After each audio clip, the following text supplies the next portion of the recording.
2. Hello, and welcome to Starlight Talk. I'm here this week with Raede from Asperger Experts. I have his website linked somewhere in the description. Hello. Yep. So all the stuff coming up. We have bowling night coming up. So go register for that at OurTism.com. When's the bowling night? Is it Saturday? I'm sorry, what? Bowling night, is that Saturday? Saturday. Four groups, every other Thursday, and then team game nights coming up this month sometime. Yeah, all that fun stuff on the website, OurTism.com. All the things. Yeah. And come back next week because I do these live streams every week, Wednesdays at 7 Pacific Standard Time. I was looking at the bowling and going, I want to go bowling, but I'm not going to be in town. So. We'll do it again. Yep. We'll do it again sometime. Yes. Yeah, you should come to one of our game nights. That'll be fun. I know. You know, there's an order of priorities. First, I need to learn how to drive. Yeah. It's hard to get around in California without a car. I'm managing so far, but it's on my list pretty high up there just because it's like, well, then it turns LA into a day trip as opposed to a overnight. Mm-hmm. Yeah. So. Or find a friend that drives. That's what I do. I've done that, or convince your parents to drive you. I've also done that. But, you know, there are limits. So yeah, it is limiting, but. Yes, and you know, you can get around a little bit with Uber, but like I walk places. But if I want to get, California's an area where you go like, there's a lot like an hour away if you can drive. And if you can't drive, well, you're like, well, I guess I can walk to the local restaurant that's a block away, and that's all I got. Yeah, that's very much California. Yeah, so finally learning how to drive is on the list, so I can like go to all of the things that are nearby. Oh, hi, Heather. Thanks for joining us. There's all of her up there. Yes. Hello.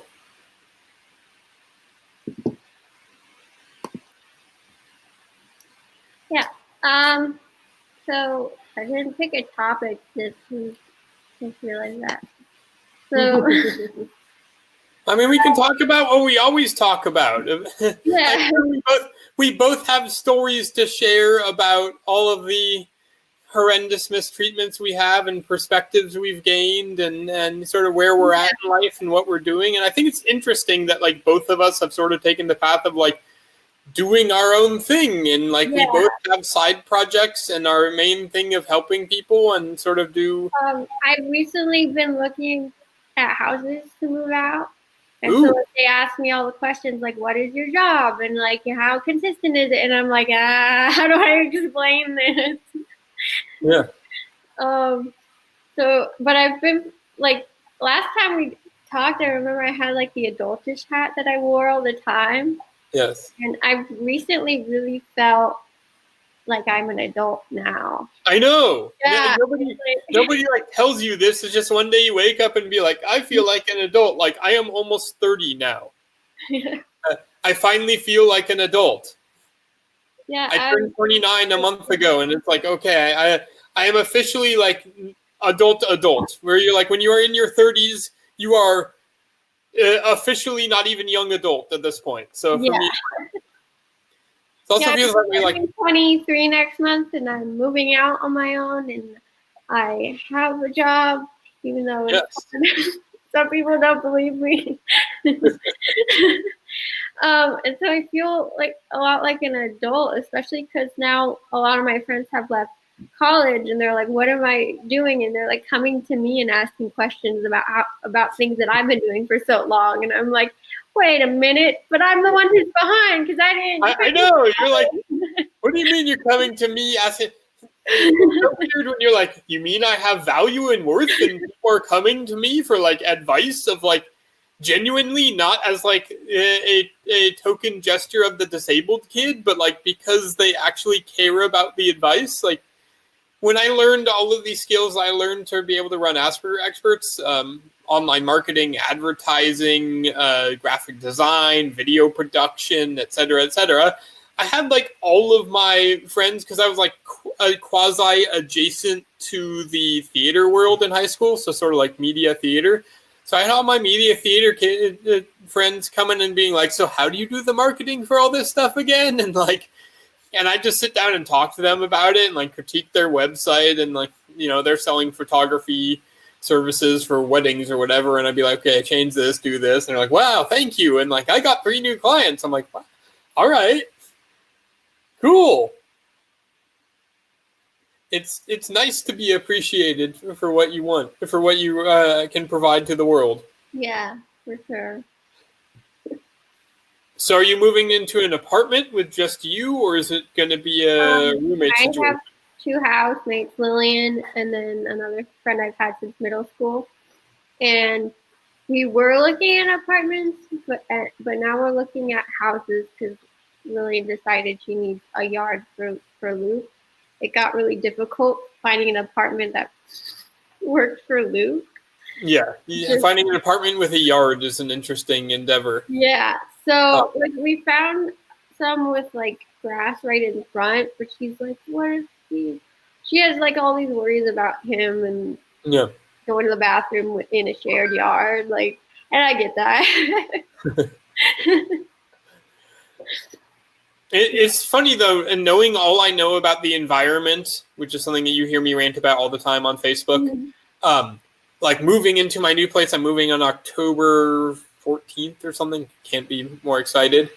But like knowing all I know and going, okay, what's the best environment for me? And so I have like a little it's a quieter area and a very chill space with a good view. And there's like a nice little patio area, and it's across the street from like all these restaurants that I know and I've known since growing up there. Like, this is not a new area to me. This is the area that I grew up in. I'm less than half a mile from my high school. So, and it's nice being able to like make your own space that you can have as yours. And let's be honest, your mom is going to be happy to be like, oh, okay, no more kids in the house. Yeah.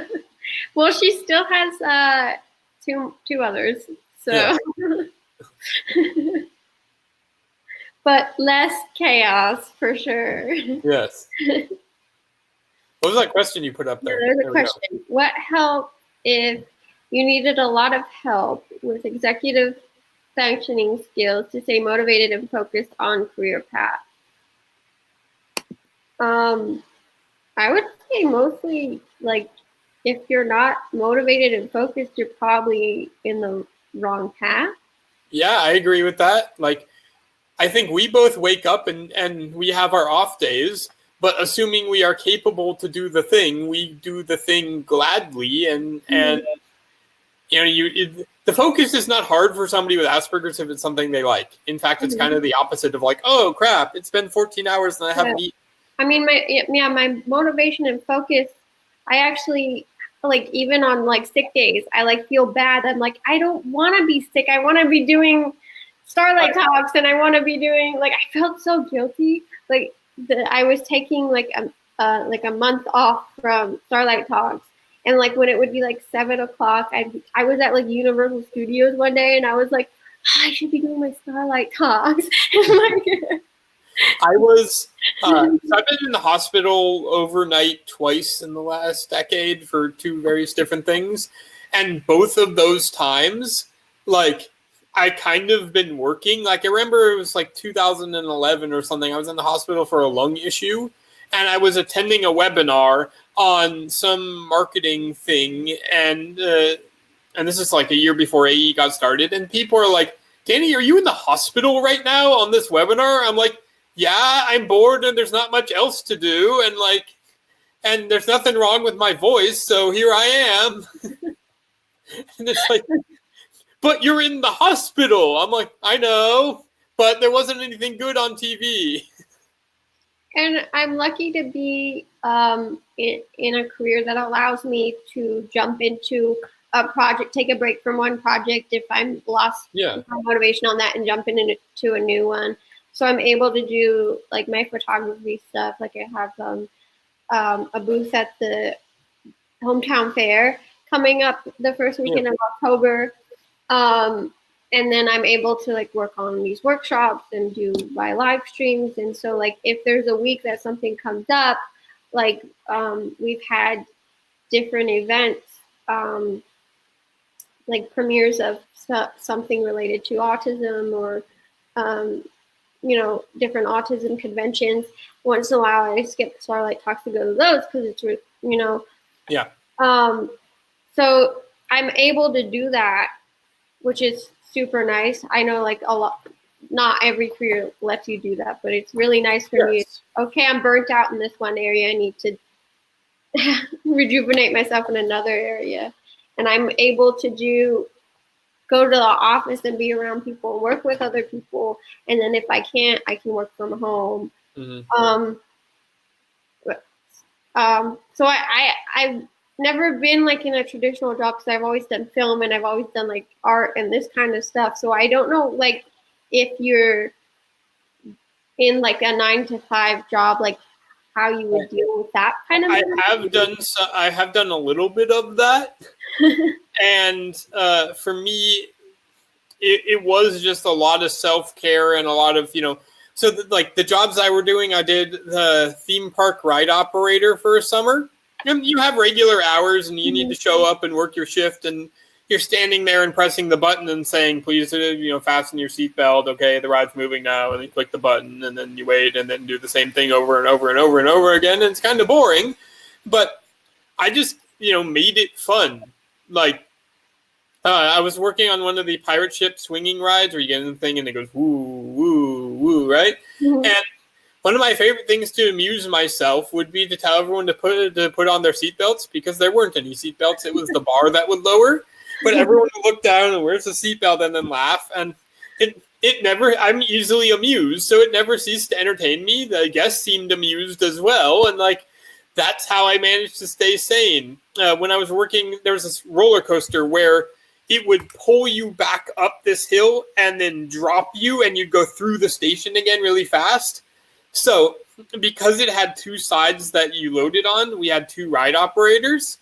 So me and the other ride operator, when they're being pulled back up the first hill, would always bet on who would have the funniest face going back through the load station, because you're going really fast. So we just had this whole like system devised of like, okay, third row on the left. We just go third row left to each other and like, all right, yeah, you win or I win. And so, you have fun and you amuse yourself, and you do self-care if you needed. But in general, with things that like aren't job related, like homework or other stuff, it was really just kind of a, grit my teeth and get it done. Mm-hmm. And I didn't like it. I still don't like it. Like I was doing a workshop 2 weekends ago, and somebody goes, "So you ever going to go back to school?" And I go, "No." Like that's amusing. No, definitely not. So, I remember I was talking about like one of the workshops I was working on, and I was like, when this is out, you should come to it. And they were like, "Oh my God, you know so much about the subject. You should go back to school and get a PhD." And I was like having a panic attack. Like, I know, why would I need to do that? Yeah. No, definitely not.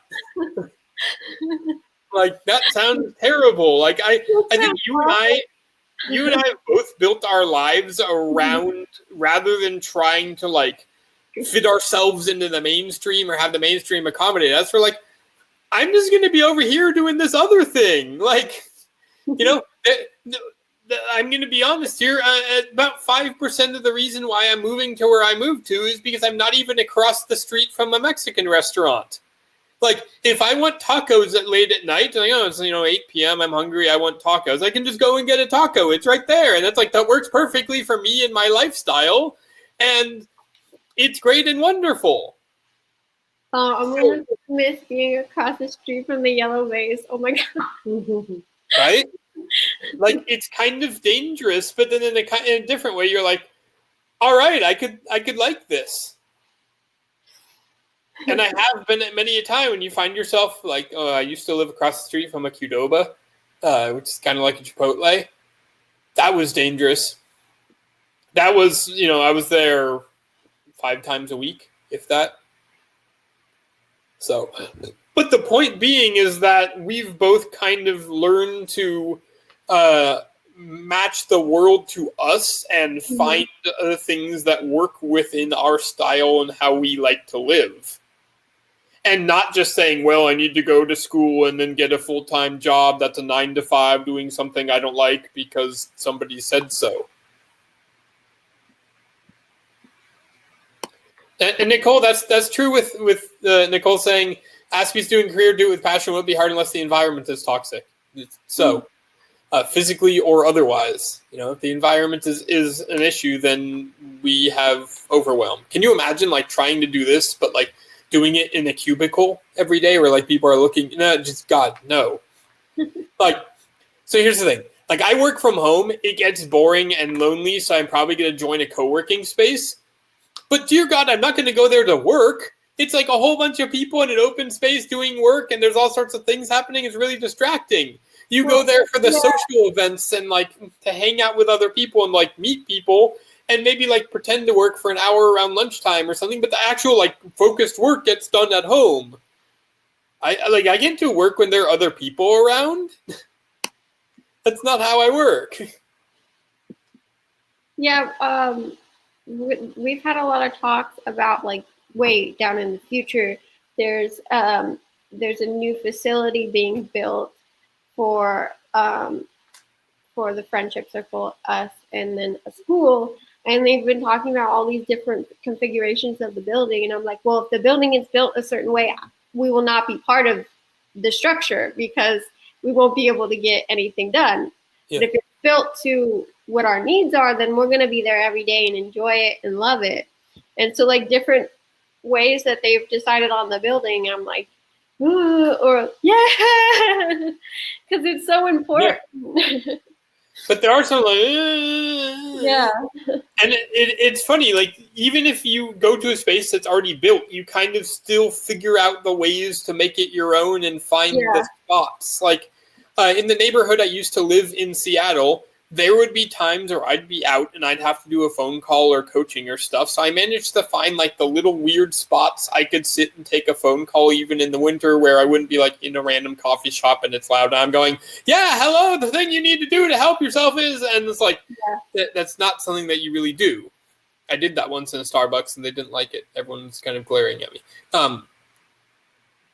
So you kind of find the places. Like even when I go on vacation, I go to Disney World a lot. I know like all the secret hiding places. You know this. You've been there with me. Yeah. Like I know all the like. Okay, we duck in here. Suddenly there's nobody, and you're like, how do you know where this? It's like this is what I do. Find the places that work for you, and make life your own. Heavily customize it. Don't just stick on the default settings.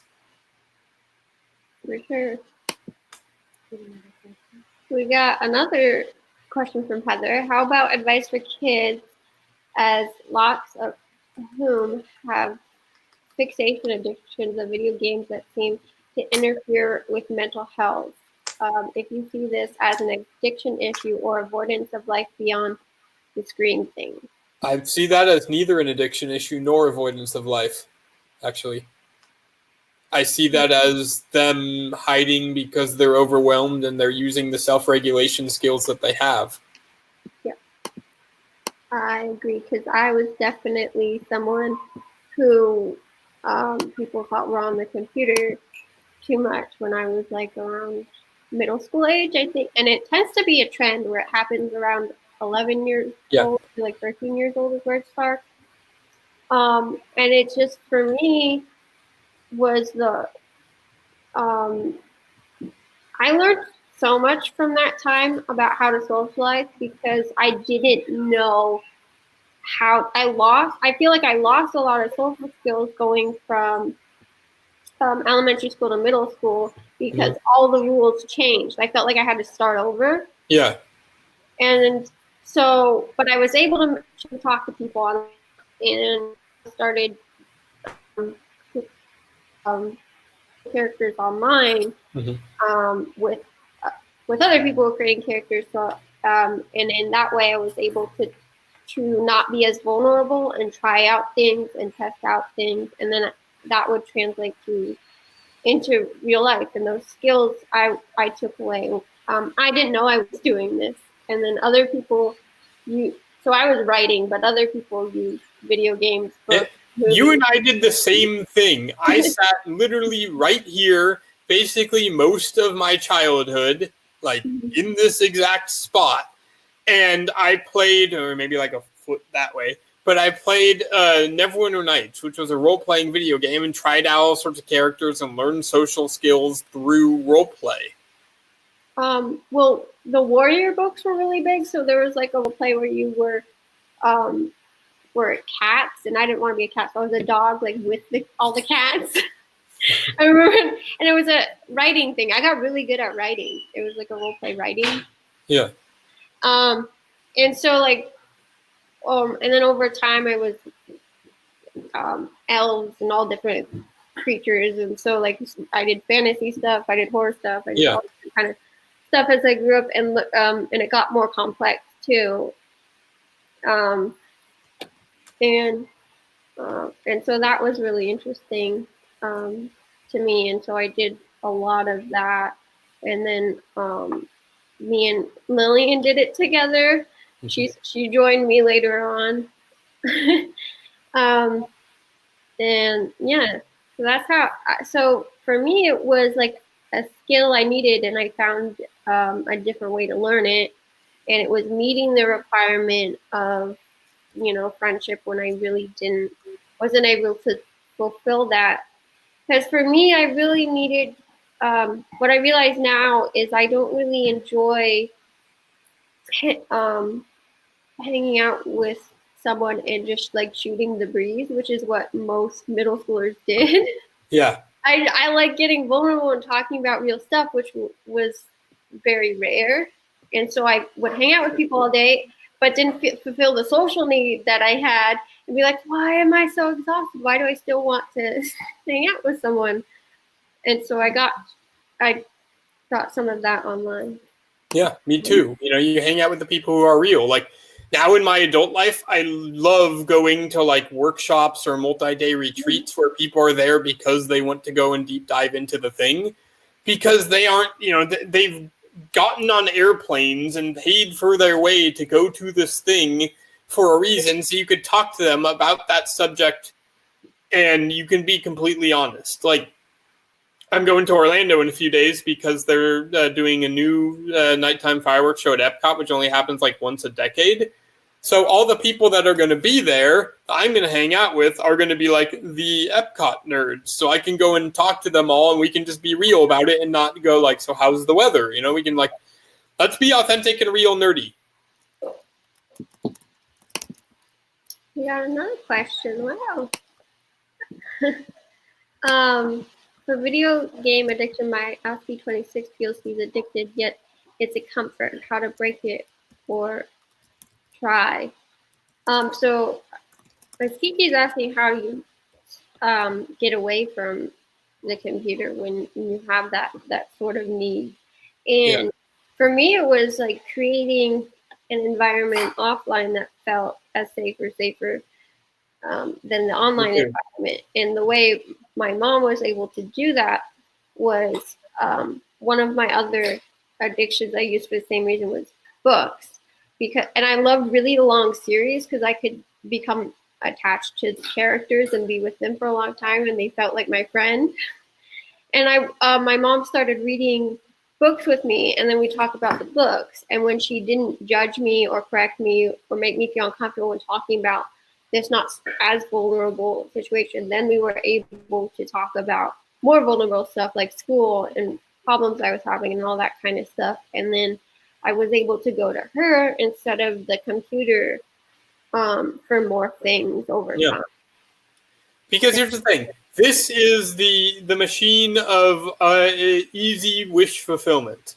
If I want to get literally anything, I can think I am getting it, but you get a really, really crappy version of whatever you're getting through this thing, right? Like, if I feel the need to go and travel, I can like take the edge off by like looking at travel pictures on here and watching videos about travel and planning trips and even like holding it up to my face and going, ugh, and like looking around what it looks like from the place. But it is so not the place or anything related to the place, or it's like, but it takes enough of the edge off to be like, oh, okay, well, I talked to somebody and chatted with them, text, and there's my social interaction. And it's like, no, you need actual legitimate social interaction that is the real thing, not, Cheetos. You need real food. Oh, not yeah. air. Yeah, talking to someone when I have an issue, talking to someone in person helps way more than texting someone or going online or like, that kind of, that face-to-face interaction is so, it's irreplaceable.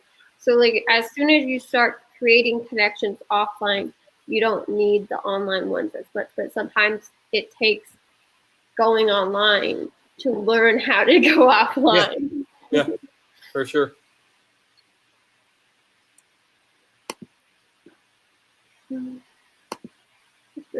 For us, happiness and health always increases when given time away from screen. Having non-structured time, not on screen, allows for brain search for a replacement and expand. I agree. Having that time where you like, when I'm sitting here, I'm just kind of on the computer doing my thing. But like for the next 2 weeks, starting on Saturday, I'm going to be like in Disney World and then Europe and then in New York and then like moving and unpacking. And like I probably won't go on YouTube for like 3 weeks just because I have enough life to do. So it's interesting in that way. Yeah, I remember someone asking me like how much time online should be allotted, and I was like, well, if there's free time, online should be available because otherwise I don't feel like it's free time. Yeah. And they're like, well, I want like to go out and like play basketball. I forget what the example was, but I want to like do an active activity with my kids for an hour every day. I'm like, well, then that's not free time. We're doing an active activity time. That's activity time.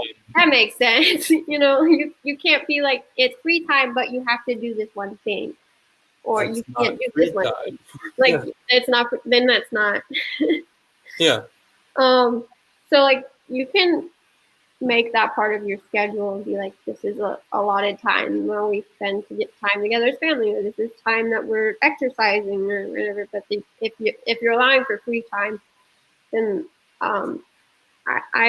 I don't think it's cool to be like, you can only play this game for this limited amount of time of your free time. I'm like, that doesn't make sense. As long as you get what you need to do during the day and you go to bed in a reasonable hour, everything in between is yours to use as you wish. Mm-hmm.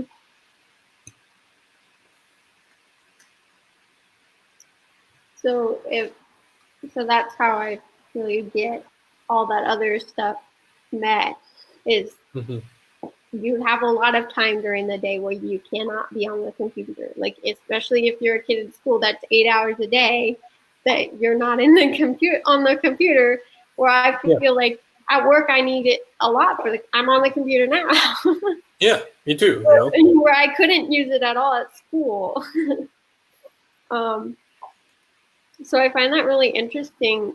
I've seen now, like when I go to Disneyland, I find it so funny how many parents are on their phones in line and the kids aren't.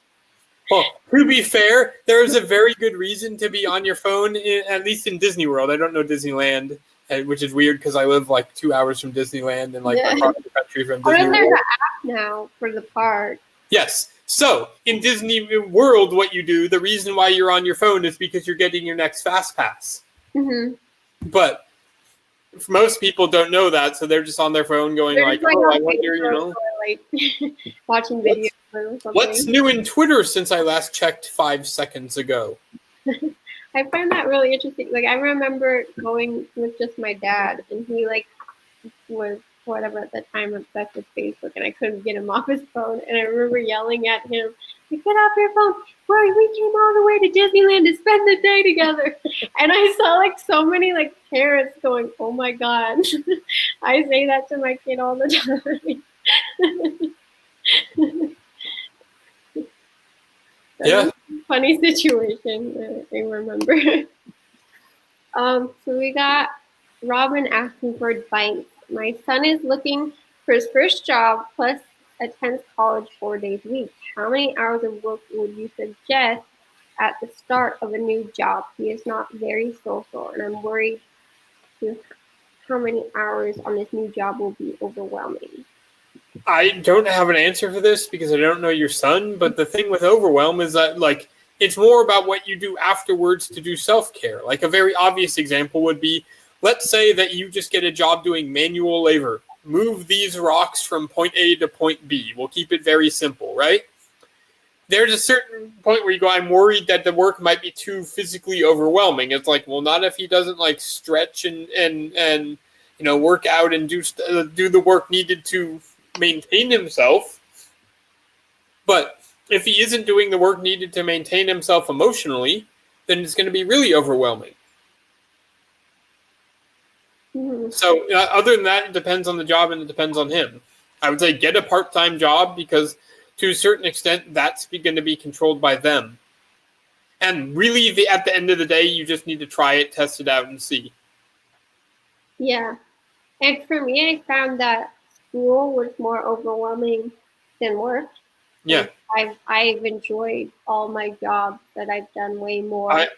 I have as well. I worked at a Mexican restaurant. That was fun because it was just me and the cook, and it was like never too busy. So we would just like hang out and like watch TV, and he'd show me where he grew up in Mexico, and like listen to the radio, and like I'd help him cook a little bit. We'd just chill, and you know, customers would come in. We'd have some fun, and I liked that. And even when it got kind of crazy, it wasn't like overwhelmingly crazy. So yeah, and I do film. I've been on film sets that like from sunrise past sunset. I've done. I created the DVDs for some youth musicals, so I have to do the entire weekend of their musical, film it, then go home, edit it, make the trailer, post it at midnight, go back, film the musical again so that I can make the DVD. Like, and it was super long days, but I enjoyed it. yeah, You know, where I would have a lot shorter days at school and be way more exhausted just sitting at a desk all day. yeah. And the funny thing is that when I was going to 4-day workshops that were like 8 a.m. to like 6 p.m., a full day of instruction with PowerPoints in front and the guy teaching and you taking notes and all that. But because I wanted to be there, I wasn't exhausted. And I was able to, like, at the end of the day at 6, since you're at a conference, then you go and you have dinner with people and you socialize and you talk to everyone you met until like 10:30 at night. And then you go to sleep and wake up at like 6 a.m. to do it all over again. And I had no problem with that. And there was like loud music and flashing lights and like everything that somebody with Asperger's would hate. But I had no problem with any of it because I was not in an overwhelmed state. It was something I wanted to do. Oh, like for sure. Like I get sensory overloads. I remember eating so often at school and like stuff. But like if I were to go to like Disneyland, I like have more of a tolerance because I'm like happier and excited. Where like when you're like mental health isn't at a great place, like your tolerance for everything is like super down. Yeah. So with school, it would just like homo my mental health and just like beat it up. So then like it was like every little thing would get on my nerves.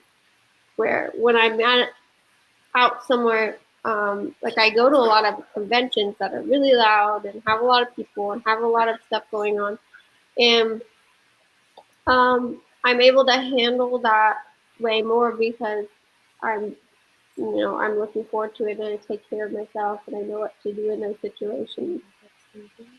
Yeah, definitely. We got a question from Heather again. Do you guys require extra sleep also? We sleep 10 to 11 hours easily during the school year. I usually sleep about 10 to 11 hours. I'll go to bed on average like anywhere from 9 to 11 p.m., usually more 9, 10 p.m., and wake up around 7 to 8. Yeah, well, I know Lillian naps more than me. She's my twin sister with autism as well. I remember in college going to bed around 11, and everyone thought that was super early, and I was like, I don't think so. Yeah, so for sure, I think like I sleep more, and then I also have some extra fatigue more than most people, so I sleep. So when I have those spikes, I sleep a lot for sure. But definitely as a teenager, I slept so much.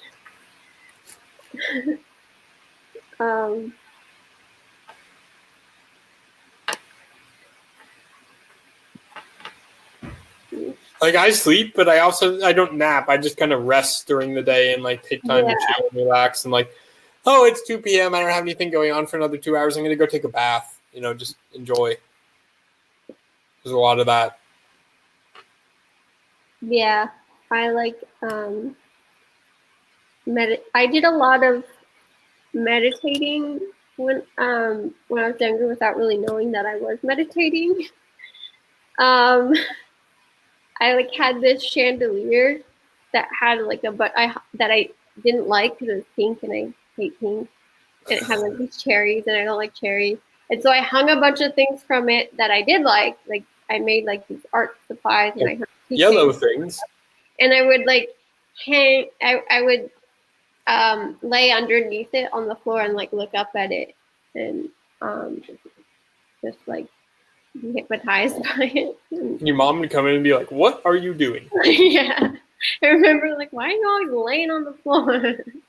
I'm looking up in my chandelier. I am staring into the abyss. Yeah, I did a lot of those kind of things. I like to like draw like a bunch of circles in my notebooks, and just like different things like that, where it was just letting my brain go quiet for a little bit. So like all that kind of stuff is really helpful to like rest your mind and rest your body without. Yeah.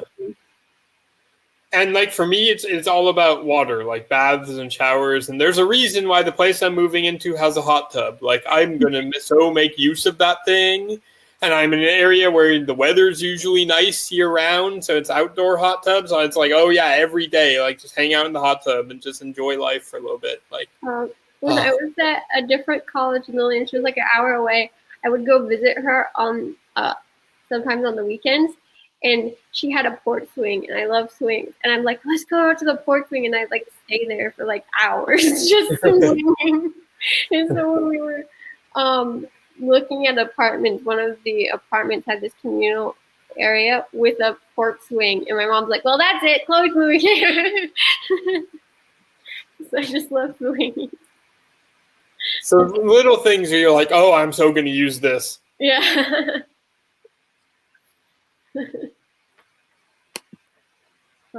So Teresa says, my son is a full-time college and at college and manages about 15 hours a week. Seems like he could do another 5 hours, but depends on classes each semester. Yeah, it depends on the person for sure. Must like his job. Yeah. College is a lot of hours. I remember that. Yeah, when I was there, people suggested working for me, but like I was doing films, so, like all weekend I was filming, and I was like, how am I supposed to fit in a job and do all of this?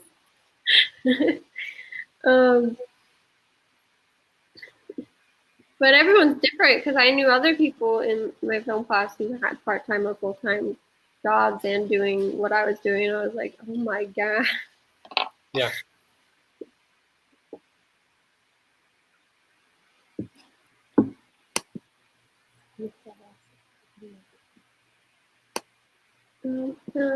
You are very welcome.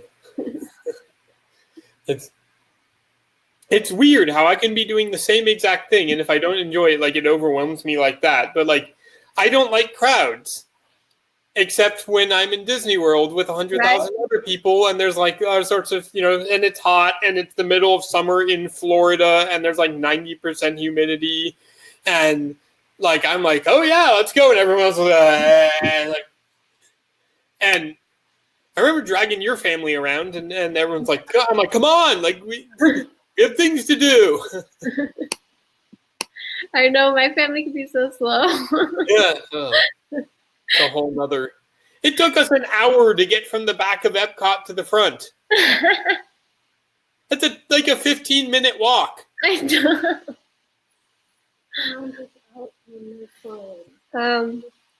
So Michelle says, makes sense.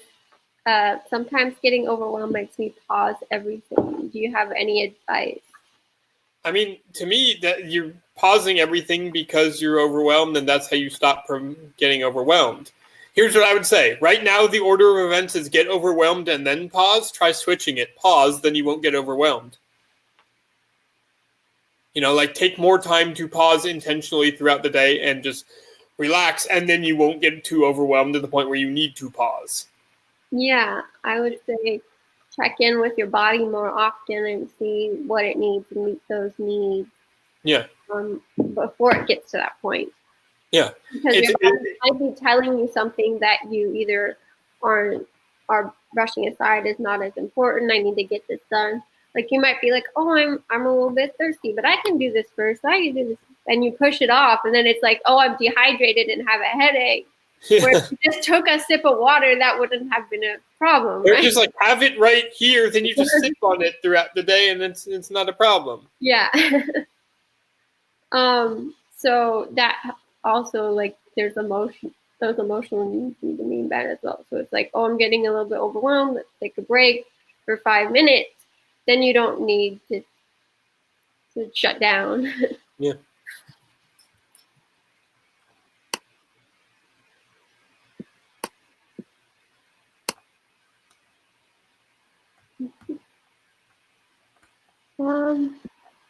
Michelle asked if she can message. Yeah, anyone can message me or Danny anytime. We answer questions. We have emails. You can go to my website and click on contact and then get a hold of me, or Chloe, just you can probably message their Facebook page. Mm-hmm.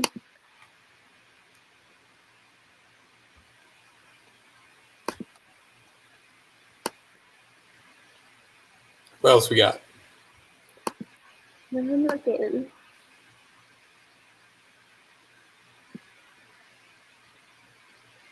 Oh, there's people talking about sound. Some people lost sound, some people didn't. So the phone went out. Sound went out on the phone. My phone. I just kind of got off of it. It got back on, and it's fine. Okay. Okay. So yeah, if you're, we can't hear us in sound. Let's just blame Gail. Gail, it's your fault that it didn't work.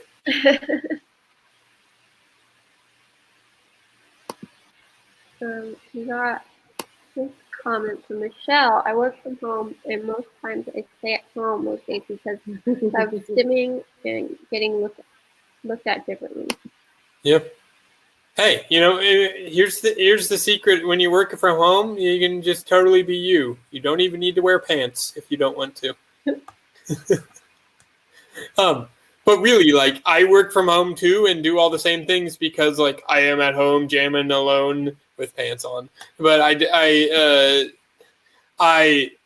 can do and listen to. I can listen to the same song 20 times in a row if I want to because nobody else is there and nobody else cares. I mean, really didn't care what people thought. So I remember my mom saying, if you don't get up and ready, you're going to have to wear your pajamas to school. I'm like, that's a great idea. And just started wearing my pajamas to school.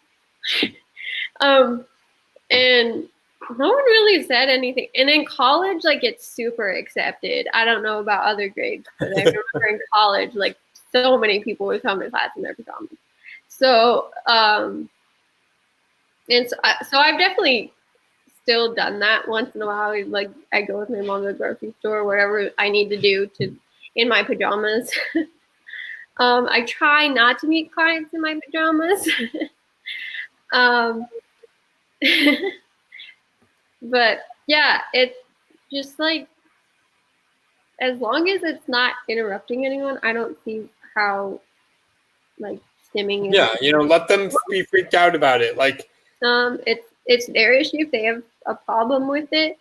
Obviously, if it's distracting to them somehow, then it makes sense. Yeah. My sister likes to pace, and she'll like walk in circles around me. I'm like, can you please pace somewhere else so I'm not dizzy? And she's like, oh, I'm sorry. But I'm not like, stop pacing, like, sit down, like, Yeah. So it's just like, listen to your body. So like, I've definitely like been in class and needed to stim and went outside and stimmed for like 5 minutes and then came back in. And I mean, I'm lucky that I'm in an office that is catered to people like me and has, people with Down syndrome working there, people with all different kind of things. So like, if I pace around or do my flap or whatever I need to do, no one really bats an eye because there's been crazier stuff that's happened. But I guess if you're in an office that doesn't like that, you could like go to the bathroom and do it or go outside. I wouldn't suggest not doing it. But if you're more comfortable staying at home, then why not if you can? Yeah. Oh my God. The things I do when I'm talking to people on the phone for coaching that they like never see of like, and then I'm like curled up on the floor raw on my side with like, the floor's right here, my head's here, and like the phone's on the ground. And I'm going, yeah, and they're like, they think I'm like, and then I'm like, I decide to like lay on the top of the couch that, doesn't really have a spot to lay on. And then like turn and put my feet, like there's a window over here. So I'm like making a weird bridge and like just like contorting myself into all these weird things. And then sometimes I just put on headphones and connect it to my phone and stick the phone in my pocket so I can talk to them while I'm just like attempting to do a handstand or I don't know what else. And just like, and they just hear me talking to them and giving them advice, but I'm doing all sorts of weird contortions and things. And I'll like go outside and lay on a chair there for 10 minutes and then go inside and like walk around and play hopscotch. And so, yeah, for the professional presentation of me is very different than what you don't see when I'm on the phone. Yeah, I can definitely relate to that. Oh my God, I'm thinking of a scenario. I don't know if I can share this. I guess I will, because I already said it. So when I'm talking to, usually it's more personal friends, but I'm sure I've done it with people and try not to let them know. I've gone to the bathroom while being on the phone. I've done so many different things while being on the phone. What you do there is you strategically ask them a question that gets them to talk for a minute. Yeah. And you can mute yourself and do what you need to do. Yeah. And then I take the phone out and go, hold on a minute, leave it there, and then I go flush and be like, oh, someone else throws the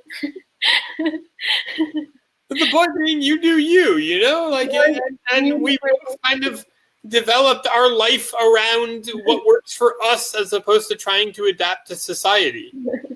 Like, I don't do well when I have all of my stuff taken away from me and I have to do it in somebody else's way. Like, I was traveling around Europe for a month with a friend, but he and I have very different lifestyle rhythms.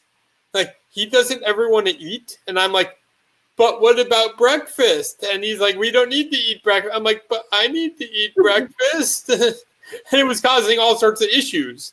But then, like, the few days where we were apart, I was having fun. I was in Barcelona. I was like, what do I want to do? I don't know. I'm going to get some Neapolitan pizza. So I find a place. I go walk over there. I, like, go check out some architecture, go wander in a grocery store on the way, and, like, just eat some really good food and then walk home. But if I was with him, it would have been like, okay, we need to get to where we're going. And, like, okay, this is taking too long. It's like, and then he'd stop at something. I'd be like, what? I don't see why this is interesting. So, you know, I do me very well, and I've gotten very good at the skill of doing me. And that's kind of what I've optimized for, to the point where now I live alone. Because, like, I have friends, I can go see those friends, I can do what I need to do, but at the end of the day, I want to do me and in my way and leave me alone. Or come and join me in doing me. Sure, that works, but, you know, I'm going to do what I'm going to do.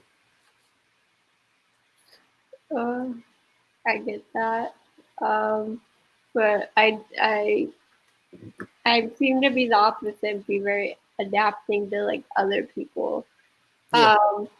but still with I need to work on like being more vocal with like I have a need. I'm always like, is my need going to ruin other people's fun time? No, it's not, because I'm gonna have a meltdown if I don't meet it. Yes. And at the same time, like, a lot of those needs are actual legitimate needs. Like, very basic things. Like, when I was in Europe, I had the need to eat 3 times a day. I don't think that is something that is overstepping my bounds and being needy there. It's like, I would like to have breakfast, lunch, and dinner. Thank you very much. So, like, when I'm with, like, my friends who have autism and different things like that, like, I'm, like, a little bit more able to convey it to them because they get it. Where, like, when I'm with someone who, like, doesn't quite understand it, isn't used, or just forgets about it, I'm like, do I say something or do I? And then you end up just like compensating around it. And like, I've gotten to the point where I don't need to intrude upon people because I have found I am very needy to a certain degree. So like, I when I was flying back from Europe, I have family friends that have a condo right near LAX. And I was flying back like late in the night. I didn't even deal with getting all the way back to Santa Barbara. So I was like, hey, can I stay in your guest room for night? Yeah. That next morning, I already knew there was a Whole Foods next to them. I'm like, hey, I'm going to go to the Whole Foods to get breakfast. They're like, oh, are you sure you want me to get you anything? You want anything here? I'm like, no, I'm good. Like, because I know, like, I have very specific requirements for what I like to eat. So I'm not going to tell you those because it's kind of frankly ridiculous. So I'm just going to go to Whole Foods, get what I need to get, and deal with myself. And she goes, wow, you're like a really easy to handle guest. It's like, yeah, because I take care of myself and know what I need. And, you know, I'm kind of self-contained at this point. Yeah. So we've got another question we should get to. Kathy says, my 8-year-old is functioning well and happy. He's in 3rd grade. My question is, he repeats his play every day, the same things, draws the same pictures, asks the same questions, stims with excitement over the same answers. Is this okay? Yeah, cool. Let him do it.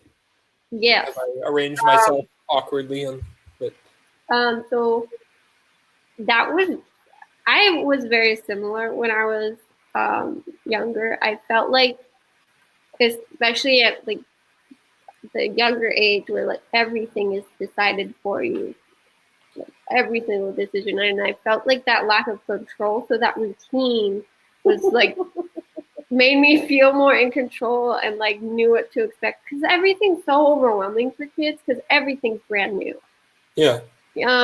So I loved having like the exact same meal every day. Oh my God. Okay. So fun story. We were in Sintra, Portugal this summer with my friend, and both a little bit kind of overwhelmed. And basically the entirety of the food that we ate when we were there was this Indian restaurant that we found. This is in Portugal, an Indian restaurant that we found that was really good, where we went there like 4 nights in a row and got the same thing. And then the other place we went to was Pizza Hut twice. That's what I ate in Portugal. An Indian restaurant and Pizza Hut, just because it was like, okay, it's one too many things to go try fancy Portuguese food, and just like, nope. Indian, it's good. And then we ended up just like going, you want to go back to the Indian restaurant? Because we couldn't decide. Okay, fine, let's go back to the Indian restaurant. And then like we're going, what do you want to eat for dinner? I don't know. Let's go walk to the area where like the all the food is. And then we look at ourselves and go, you want to just go back to the Indian restaurant again since we can't decide? It's like, yeah, okay. And we got the same thing 3 nights in a row. They probably had other food. I thought it was good, but I remember doing that in this summer before or after 9th grade. I went with that's how I met Alex, or not met, but like became close with her. We went. She's my best friend. She's been on here before, if you guys are new. She did the ADD episode. So we, with the school, there was like a 3-week trip through Europe. And so there was like a couple of days we would stay in the same place. And so like I remember I think it was in Poland, we went to the same 2 restaurants and had like pizza every day for lunch. And then we had these dumplings every day for dinner.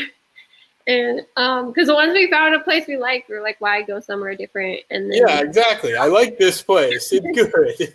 It was like Polish food, but it was just the same Polish food every day. Let's be honest, pizza is kind of the universal thing. You Yeah. can find it everywhere. But I feel like that's the adult version of the 8-year-old version of asking the same question and doing that. Is like, you know, you're in a new place. I need some semblance of control, so this is what I'm doing.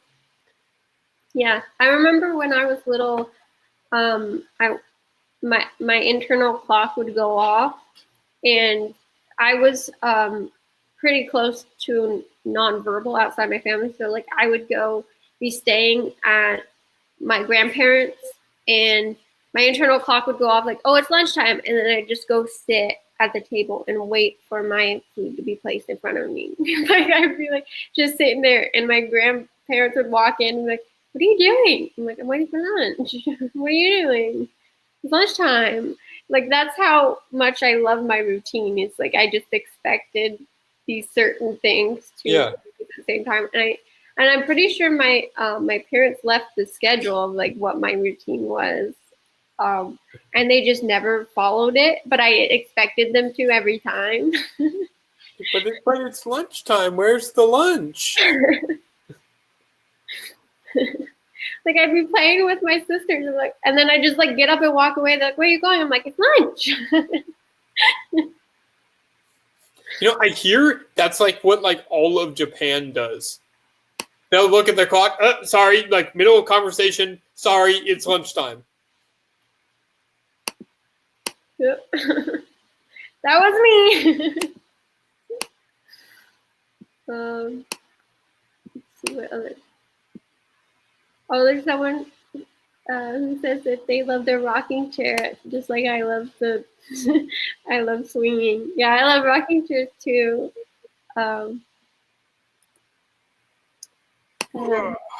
Eric says thank you for your work to help others understand Asperger's. Well, that's what we're here for. All right. Well, any last questions? I don't know if that's a question. I work from home. I have a hard time starting conversations. My favorite go-to is a compliment. I like that. That sounds nice. But also, I suck at starting random conversations with like random people at a bar. I've done it like once ever in my lifetime. But I am great at starting conversations if there is a very easy reason to start a conversation. Yeah. If you're just going up to a random person being like, you seem cool, let's be friends and talk, it's like, that's so awkward to me.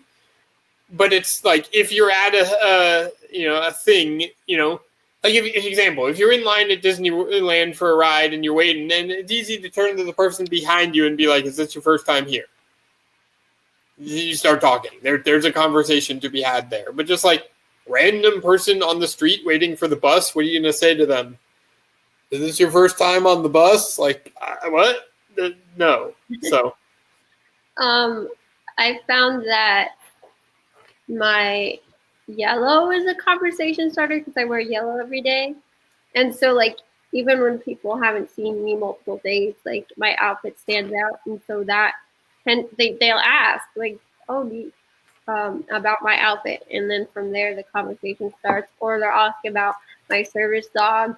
And so, like, I have things with me that start conversations. I don't know if it's on purpose, but it's super nice. So basically, what I think we'll end with this: get a dog, and then you can start conversations easier. Well, like things like I've noticed other people do this, like if I wore like a Doctor Who shirt and they like Doctor Who, oh cool, Doctor Who, like Yeah, I like that too, like things like that. I don't know, Mom, you're really good at starting conversations. How do you do it? Oh my gosh, I don't know. It comes very naturally to me. I think I butt into people's conversations sometimes and insert myself, but in a very friendly way. And it's well, there you go. Usually, there's the secret. Yeah, it's usually received well, but I can see how it might not be. So that's where reading the room comes in, and I understand that can be more difficult, for you to read the room. So I don't know, it just comes so naturally for me.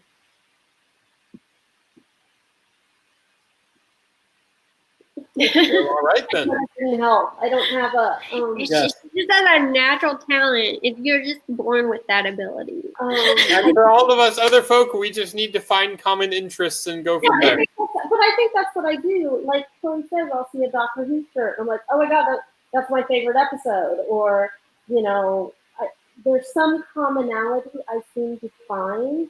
Yeah. Whether it's, oh my god, those boots are gorgeous.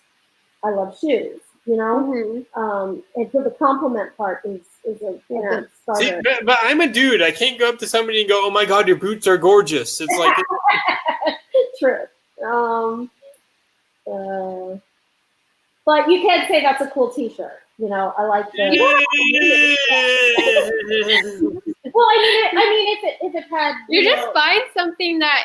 If it had tacos on it, you just go tacos. Okay, maybe if it has tacos on it, maybe. Yeah. Well, actually, maybe we'll do something on that. Yeah, we need to do a whole nother hour on that. And I'll be better prepared. You'll notice what you do. Yes. Now you're gonna overthink it and not be able to start conversations, right? Yeah. Now I'm gonna be that awkward person that interrupts. It's like walking and swinging your arms, and then realizing you're swinging your arms and going, "Wait, what?"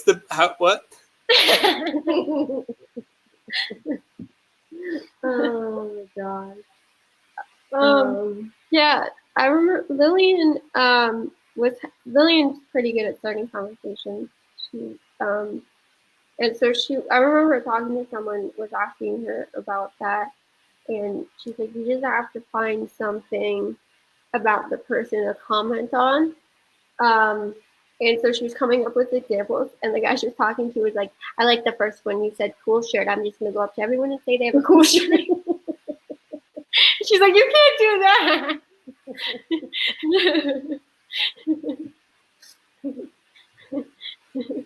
Well, all right. He was like, cool shirt. I was like, but thank you. So there's one way to do it. There's literally one way. Yeah. That's the only way. But yeah, Lillian, for a while just went up to people and went, wow, you seem like a cool person. you want to try and be friends. And for some reason, that was really scary. And I didn't like that. That was like too upfront. Like she needed to ease into it. Have a little bit more beating around the bush before getting to that point. But then again, you'd probably find some really cool people if you did it long enough. They're just like, sure. You just have to be able to handle the rejection. Yeah. You get a low success rate, but the people who you say yes are probably really cool people. Yeah. So she's learned to be a little more subtle. Not that much, but there's a little bit more subtlety to it.